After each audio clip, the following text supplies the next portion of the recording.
प्रिय विद्यार्थियों, ऑनलाइन कक्षा में आपका स्वागत है। आज हम चर्चा करेंगे अंग्रेजों की भू राजस्व व्यवस्था और उसमें किस तरह से अंग्रेजों ने कौन कौन सी भू राजस्व व्यवस्थाएं की प्रणालियाँ भारत में लागू की, इसके बारे में चर्चा करेंगे।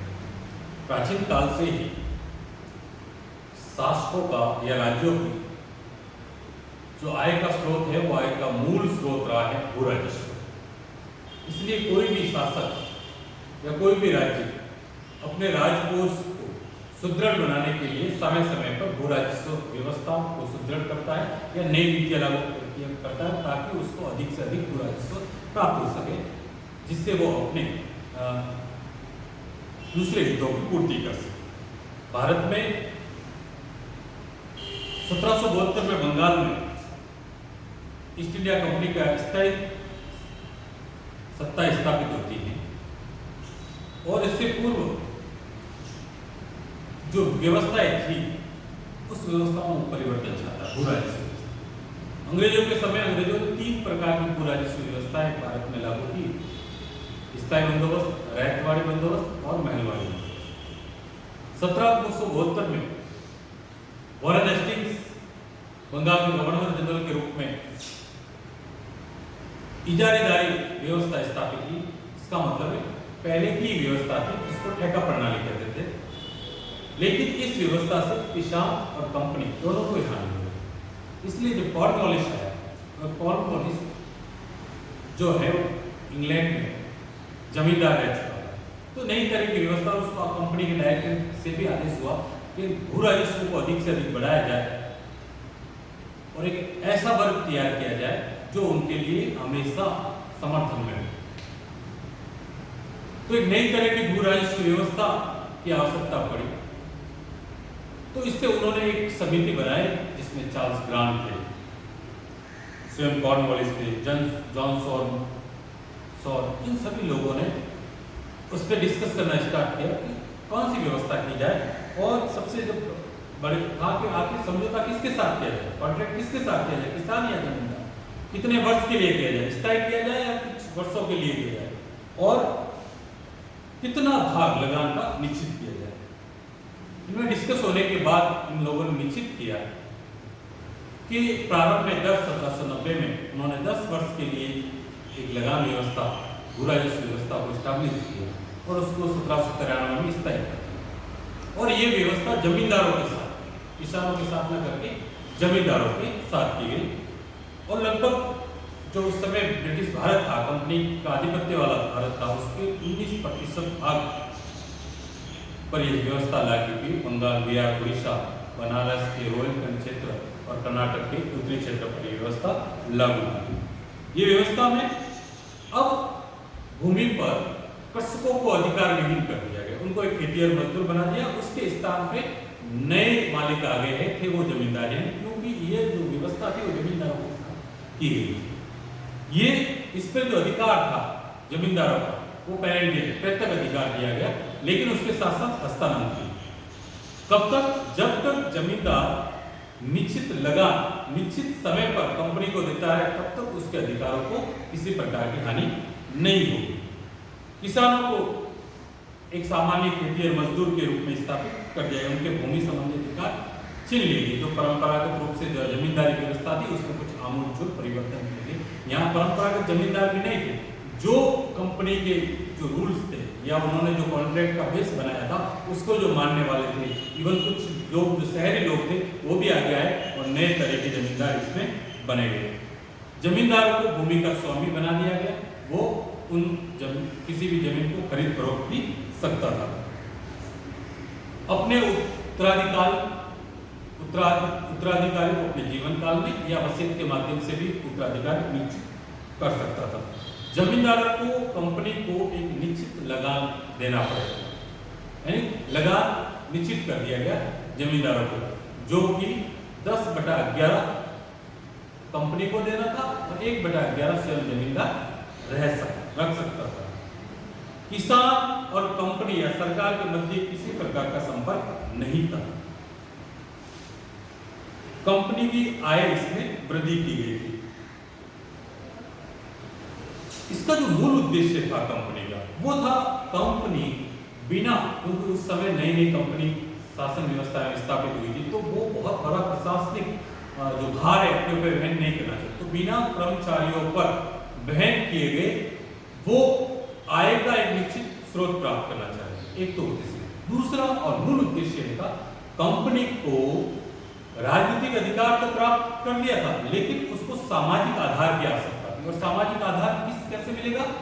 कंपनी ये चाहेगी कि उसके लिए एक ऐसा वर्ग तैयार किया जाए जो हमेशा कंपनी या जो बाह्य शासन व्यवस्था है उसके समर्थन में स्थापित किया जाए। और इसके लिए उन्होंने एक सीमित वर्ग को चुना और वो वर्ग था जमींदार। इसलिए उन्होंने कॉन्ट्रैक्ट जमींदारों के साथ किया।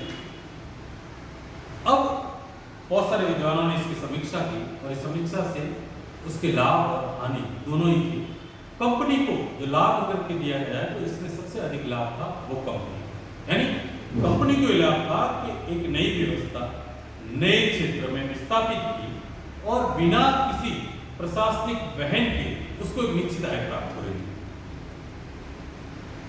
यानी उसका एक निश्चित आय का स्रोत उसने प्रारंभ किया ताकि कंपनी अपने दूसरे जो राजनीतिक महत्वाकांक्षाएं थी या अपने जो लक्ष्य थे उनकी पूर्ति कर सकते। किसी प्रकार के इसके कर्मचारियों की आवश्यकता उसको नहीं थी। इसके अलावा सरकार की आय में वृद्धि होने लगी। सरकार को अपना एक जब निश्चित आय होती है तो सरकार अपने सालाना बजट को निर्धारित कर सकती है कि मेरा ये बजट है, यहाँ से इनकम आनी है और इतनी इनकम मैं खर्च कर सकता था। हर साल लगान व्यवस्था को निर्धारित करना की जो प्रॉब्लम थी उससे मुक्ति पाना, यानी अब कितना भी किस तरह का उत्पादन हो, कैसा भी उत्पादन हो, कंपनी को निश्चित आय प्राप्त होने वाली है। और सबसे महत्वपूर्ण था कंपनी को सामाजिक आधार पर प्राप्त। कैसे? उनको जमींदार के वर्ग के रूप में एक ऐसा वर्ग मिल गया था जो हमेशा कंपनी के साथ खड़ा था, यानी जमींदारों का हित भी इसमें था कि कंपनी का शासन है तो ही उसके अधिकार निश्चित थे। इसलिए जब 1857 में क्रांति हुई तो इस जमींदार वर्ग ने किसका साथ दिया?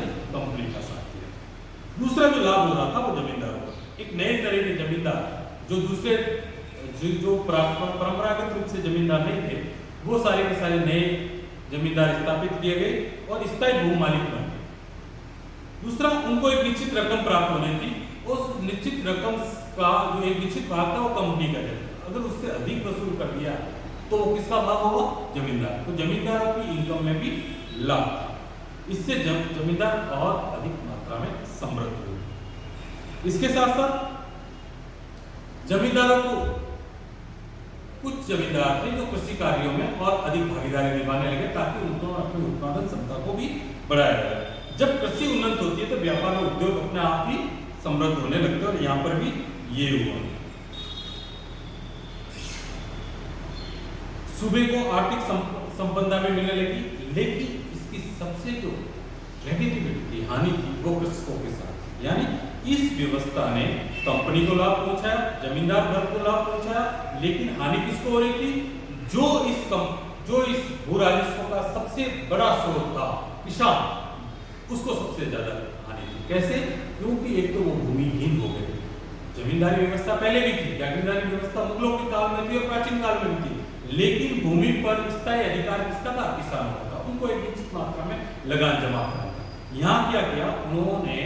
ये जो अधिकार थे, भूमि संबंधी अधिकार या मालिकाना अधिकार, उनको किसानों से छीन लिया गया। अब अपनी ही भूमि में किसान क्या थे? भूमिहीन। और उसके साथ साथ उनके साथ ये जोड़ दिया गया कि उनको वहां पर कृषि करना भी अनिवार्य है, यानी जमींदारों की इच्छा पे उसको छोड़ दिया। कंपनी के साथ उनका सीधा कोई संपर्क नहीं था और वो किसान अपनी मर्जी से अपनी उस भूमि पर कृषि नहीं कर सकते थे, नहीं उसको छोड़ सकते थे। यानी किसानों का शोषण बहुत अधिक मात्रा में हुआ, उनकी दयनीय स्थिति होने लगी, दुर्दशा उनकी होने लगी। जमींदार अगर किसी प्रकार से किसानों को किसी न्याय की आवश्यकता थी तो न्याय करने वाले कौन थे? जमींदार। तो ऐसी स्थिति में उनको न्याय नहीं मिल रहा था। इस व्यवस्था के साथ साथ जमींदारों के साथ भी एक पक्ष था इस कहानी का। अगर कोई जमींदार उदार है और उसने लगान समय पर निश्चित नहीं किया और निश्चित समय पर जमा नहीं कराया तो उसके अधिकार छीन लिए जा सकते थे। राष्ट्रीय स्वतंत्रता संग्राम में हानि पहुंची क्योंकि जमींदार वर्ग हमेशा किसका पक्षधर हुआ? ब्रिटिश कंपनी का पक्षधर हुआ। उन्होंने भारतीय जो आवश्यकता थी, स्वतंत्रता थी, उसमें सहयोग नहीं करके कंपनी का हमेशा सहयोग किया। और इस व्यवस्था से कंपनी को भी एक हानि थी। वो ये हानि थी कि उसकी निश्चित आय तो प्रारंभ हो गई, लेकिन वो आय निश्चित थी। अगर कोई उत्पादन बढ़ता था तो उसका लाभ कंपनी को प्राप्त नहीं हो रहा था। तो कुल मिलाकर जो स्थायी बंदोबस्त था, वो इसको बंदोबस्त उस समय कंपनी के हिसाब से या कंपनी के अपना उद्देश्य था सामाजिक आधार प्रदान करना और एक निश्चित आय प्राप्त करना। उस हिसाब से कंपनी के लिए बहुत अधिक मात्रा में लाभप्रद था। लेकिन भारतीय जो ग्रामीण अर्थव्यवस्था थी, उस भारतीय ग्रामीण अर्थव्यवस्था का जो मूल स्वरूप था, उस मूल स्वरूप को उसने तोड़ दिया। इससे न तो कृषि की उत्पादकता बढ़ी, न ही कृषकों की स्थिति में ज्यादा उन्नत स्थिति हुई। इससे क्या हुआ? भारत में गरीबी और अपने ऋण व्यवस्था बढ़ने लगी। तो कुल मिलाकर भारतीय कृषकों के लिहाज से जमींदारी व्यवस्था उनके किसी फायदेमंद नहीं। धन्यवाद।